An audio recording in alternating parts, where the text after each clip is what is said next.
Ready for liftoff, super zing, you're rocking. Get ready for it.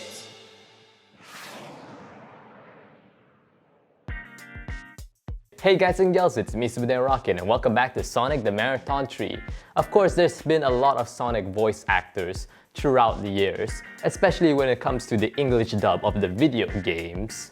One thing I realized about that particular group of voice actors is that each actor actually has a TV show to call their own, except for one, the very first person to voice Sonic in a video game. That's right, I'm talking about... I'm out of here! Okay, yeah, sure. Admittedly, that is technically the first voice of Sonic, but I mean like fully voice him in the game with, you know, dialogue and everything. I'm Sonic. Click on me for help. I mean, you know, the first time somebody voiced him in the modern games, can we at least say that? Alright, good. That's right, I'm talking about Ryan Drummond. But have no fear, Emi Jones is here, giving us Sonic and Tails R right on her YouTube channel, which is basically an audio series starring Ryan Drummond as, of course, Sonic, and other familiar voice actors and actresses of the past. So I thought it'd be fun to take a look at it right here, right now on the Super Dan Rocket channel. So without further ado, let's get into it.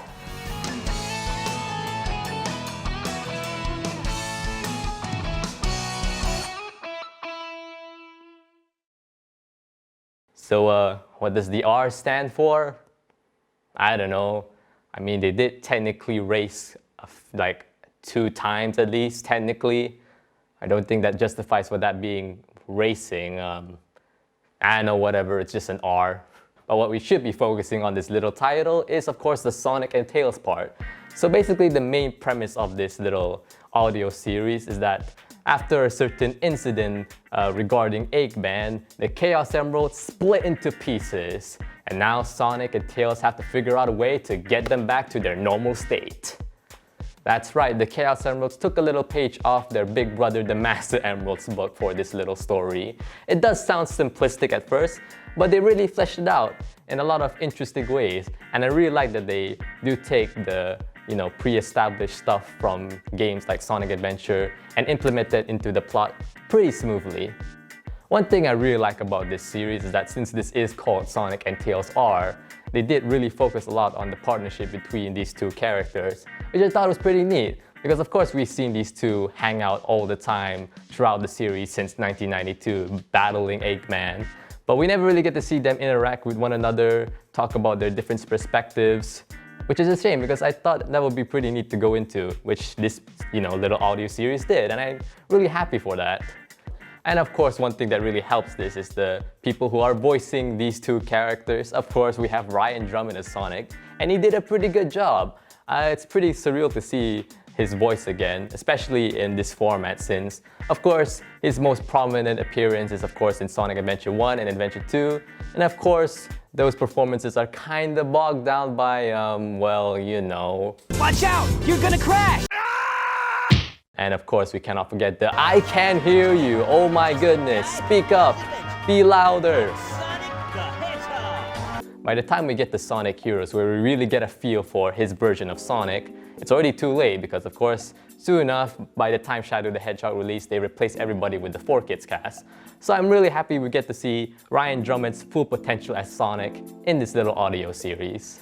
And we also got Tails voiced by Emi Jones herself. I did hear her voice as Tails in other videos that she uploaded on her channel beforehand, and this is kind of like the full extent of it now. And I'm not sure if anybody else thinks this, but I kind of feel like it's like if the 4Kids Tails actually drank a glass of water. That's a compliment, by the way. Yeah, I kind of feel like it's like a better version of that version of Tails, which is great. Of course, as I mentioned earlier, there are other voice actors and actresses that of course voiced other Sonic characters in the past, making their grand return. And they sound pretty good. It's like they never left, as the saying goes. One of my favorites is definitely Silver. Although it's a bit odd that we didn't get to know why he's in the present. Of course, he's from the future. I don't know, maybe Pizza Hut is defunct in the future, so he's just coming back here to get a slice. The main reason why I was really happy to see Pete Campilla the most reprising his role as Silver the Hedgehog is because, well, one of my favorite Sonic voice actors is actually Jason Griffith, but only the Jason Griffith after 2007. After that time period, I kind of feel like he was able to give a unique voice for Sonic, but also make it sound natural at the same time. And I kind of feel like Pete Campilla had the potential to do that, but he was just stuck with, well...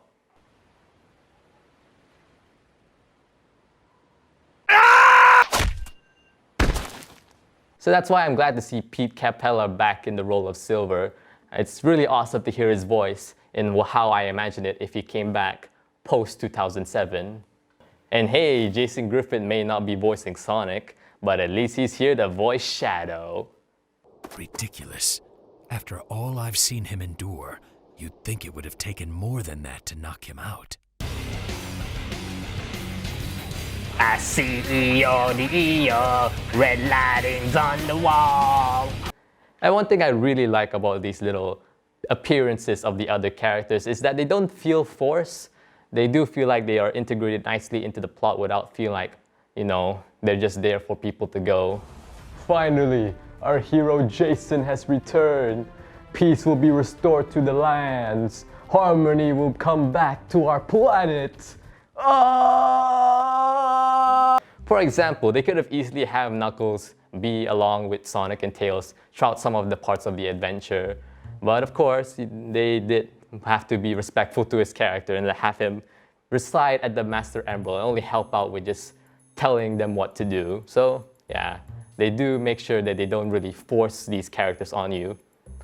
Look, I don't want to say too much in this video. I want you to listen to the audio series yourself.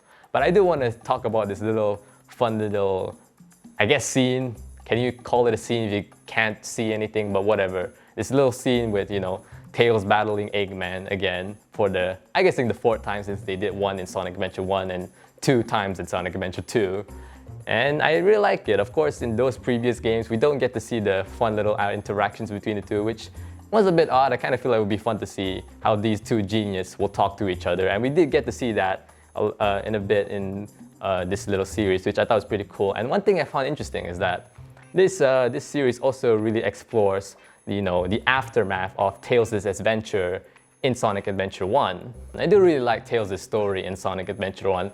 I kind of feel like that could have just been a standalone story. I don't think they really needed to go further than that, but this little audio series made me realize, oh yeah, there's some fun little things that you could do after this, the consequences of Tails learning that he can be his own thing, he doesn't have to rely on Sonic all the time. There can be consequences to Tails learning that lesson, and they really explored it in this series. And I thought it was pretty cool. Of course, to go along with this series, it got some nice music tracks as well. I love the little nods to previous Sonic games in it, and I also really like some of the actual songs. It's so cool to see a song just based off that little line of dialogue in the Speed Highway music track. And it's also pretty nice to hear Tony Harnell's voice again. So yeah, the music in this little audio series is also a delight to hear. The audio mixing in this series is overall pretty alright, but I do find some bits and pieces to be a bit jarring. Of course, when it comes to an audio series, you gotta use your imagination to really depict what is happening in this series. And I can definitely do that. I can totally imagine Aaron Webber as a cop trying to chase Sonic down, but there are some parts that are a bit jarring to me. Like, I don't know what's the significance of them playing the SA2 startup jingle or even the button pressing for Sonic Heroes. I don't know what's up with that. I designed the interrupter with a special scheme that I'm gonna commence right now. Wait, what now? Oh god! Oh my goodness! Oh, the humanity! Oh god! Ow! What is this? Oh, you're not gonna get away with this! Wait, no! Oh no, my scheme! Dang it! Oh my goodness, the camera turned off for a bit there. At least the audio is still okay. I'm sure you can figure out what happened there just from the audio, right? Anyways, let's continue onwards. I mean, there was this little sketch of the call that they show briefly to show that Sonic is having some sort of hallucination, but yeah, they could have used that idea and put it into at least a bit of the other scenes. Not too much, just a bit, so that people won't get confused in certain situations. Although yeah, speaking of the cop, which one of them is played by Aaron Weber, that's why I said it, it's a bit jarring that they want to give Sonic a speed ticket. I mean, the main reason why speed limits exist for cars is so that, you know, there won't be any car crashes. You don't hear of people saying, oh, we gotta prevent people crashes. Yeah. Alright, it doesn't seem like anybody's around here, so it's high time I do some little running shenanigans. Let's go! Can you speed this up in the editing room? Thank you.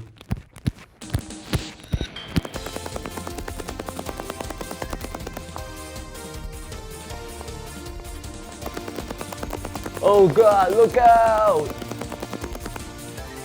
Ah! Yeah, sure, you can argue that Sonic is a very powerful dude, but I highly doubt he has the strength to hit a car which can fly up in the air and then crash down, destroying it completely. I'm pretty sure there's no game out there that depicts that. Oh yeah, I forgot about that. Although that gun officer should know better. I mean, seriously, how could you not know who Shadow the Hedgehog is? He's literally a connection to your main leader of the gun corporation. That's a bit of a stretch. Even though there are a bit of odd occurrences in this series, I really enjoy my overall time with it, and you should too if you haven't already. So yeah, it's just a great way to bring back a lot of these previous voice actors, and even some new ones too. And this kind of gives me an idea to make my own audio series. Yeah, that's right, I'm gonna make Daniel and Lena Y. What's the reason for putting the letter Y in the title? Because why not? What a wonderful day here at my house. Yep, it sure is wonderful. Whoa, hang on, Lena. You're not supposed to be introduced yet. You gotta take some time. Oh, come on. I'm pretty sure we should both be introduced at the same time. Our names are both in the title. Yeah, what about me? What is your excuse? I'm the main bad guy. Come on, let's just do the action right now. Oh, come on, just calm down. We'll do all of that in a bit. Come on, let's just do it now. I'm also pretty excited to do it. Guys, listen to me. Oh, what makes you boss? Oh, come on. Whoa, hang on. Oh, hey, Come on, wait. Stop, everybody. You guys stop. Wait. Come on, let's just do it now. Come on.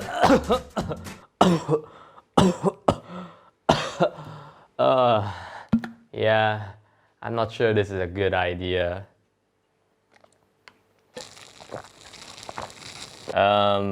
Yeah. Anyways, I'm definitely excited to see what's next for Emi Jones' channel, EmuEmi. Maybe it'll be another cool Sonic cover from the vast gallery of songs we have in the franchise. Or maybe something related to this little audio series, such as, of course, the upcoming Sonic and Tails R+, or maybe some other project on her channel that's gonna come out very soon. So if you haven't already, go check out her channel. It'll probably be in the link in the description below. So anyways, that's pretty much it. So, alright guys and gals, thank you for watching this video. I hope you enjoyed it.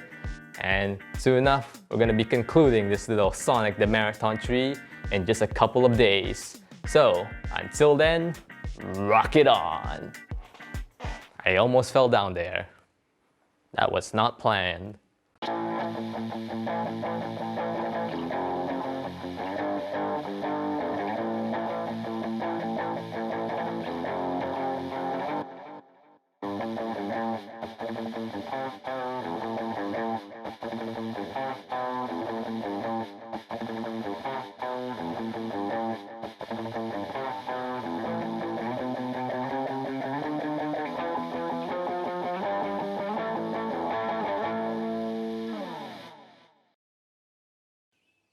The Chaos Emeralds are amazing things and have so many secrets. I wonder if Eggman will eventually unlock their power and control them like I can now. I hope not. He'd probably find a way to take all of that power for himself forever. Chaos is power that cannot be taken or given away.